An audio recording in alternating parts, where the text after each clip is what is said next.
ନମସ୍କାର। ମୁଁ ଆଷ୍ଟ୍ରୋଲୋଜର ଯାଜ୍ଞସେନ ଆଚାର୍ଯ୍ୟ। ଆଜି ଆପଣମାନଙ୍କୁ ମୁଁ କହିବି ନବଗ୍ରହଙ୍କର ଦୃଷ୍ଟି ବାବଦରେ, ଅର୍ଥାତ୍ ଗ୍ରହ ଦୃଷ୍ଟି ବାବଦରେ। ଦେଖନ୍ତୁ ଆଜ୍ଞା, ଏଇ ଯୋଉ ଲଗ୍ନ କୁଣ୍ଡଳୀ ଅଛି, ଏଇ ଲଗ୍ନ କୁଣ୍ଡଳୀରେ ଏ ମେଷ ରାଶି ପାଇଁ ଏ ବୃଷ, ଇଏ ମିଥୁନ, କର୍କଟ, ସିଂହ, କନ୍ୟା, ତୁଳା, ବିଛା, ଧନୁ, ମକର, କୁମ୍ଭ, ମୀନ, ଇଏ ଫିକ୍ସ। ଇଏ ସମସ୍ତଙ୍କ ପାଇଁ ସବୁଦିନେ ଆଜ୍ଞା ଫିକ୍ସ ହେଇକି ଥାଏ।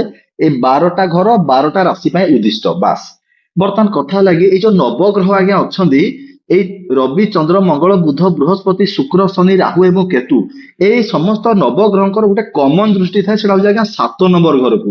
ମାନେ ଯୋଉ ଗ୍ରହ ଯୋଉ ଜାଗାରେ ଅଛି ସେ ତା 7 ନମ୍ବର ଘରକୁ ଦୃଷ୍ଟି ପକେଇବ, ମାନେ ପକେଇବ। ଏଟା ସମସ୍ତଙ୍କ ପାଇଁ କମନ।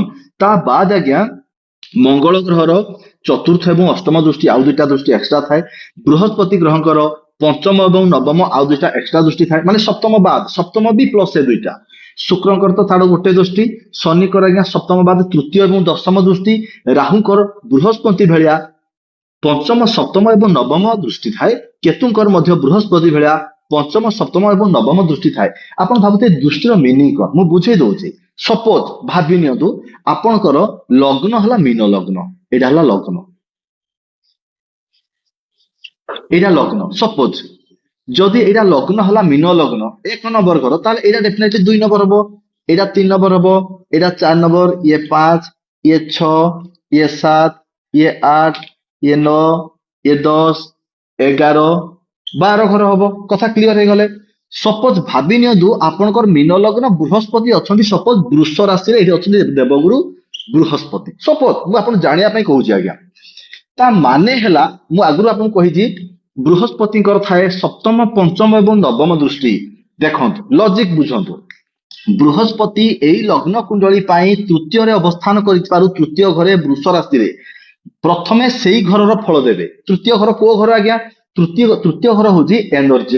ଲୋକଟା କେତେ ଏନର୍ଜେଟିକ ରହିବ, କେତେ ଲେଜି ହବ, ଆକ୍ଟିଭ ହବ ବା ଅଳସୁଆ ହବ, ଏଇ ସବୁ କାମିକା କେତେ ହବ, ଏନର୍ଜେଟିକ ଜୋସଫୁଲ ରହିବ, ସେ ତୃତୀୟ ଘରୁ ଜଣା ପଡେ।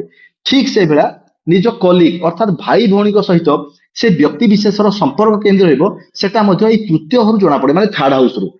ଯଦି ଦେବଗୁରୁ ବୃହସ୍ପତି ତୃତୀୟ ଘରେ ବସିଛନ୍ତି, ଭଲରେ ବସିଛନ୍ତି, ତା ମାନେ ସେ ତୃତୀୟ ଘରର ଭଲ ଫଳ ଦେବେ। ଏଟା ହେଲା ପ୍ରଥମ କଥା, କାରଣ ସେ ତୃତୀୟ ଘରେ ବସିଥିବାରୁ ସର୍ବପ୍ରଥମେ ସେ ତୃତୀୟ ଘରର ପ୍ରଥମ ଫଳ ଦେବେ। ତା ବାଦ ଆଜ୍ଞା ସେ ପଞ୍ଚମ, ସପ୍ତମ, ନବମ ଦୃଷ୍ଟିରେ, ପଞ୍ଚମ ଦୃଷ୍ଟିରେ ଦେଖିବେ 1, 2, 3, 4, 5, ମାନେ ସପ୍ତମ ଘରକୁ ଦେଖିବେ ପଞ୍ଚମ ଦୃଷ୍ଟିରେ। ତା ମାନେ ହେଲା ସପ୍ତମ ଘରଟା କି ଘର ଆଜ୍ଞା? Life partner house, business partner house, ଅର୍ଥାତ୍ ପାର୍ଟନରସିପ ର ଘର। ତେଣୁ ସେ ପଞ୍ଚମ ଦୃଷ୍ଟିରେ ଦେବଗୁରୁ ବୃହସ୍ପତି ସପ୍ତମ ଘରକୁ ଦେଖିବେ, ୟାର କିଛି ଫଳ ଦେବେ।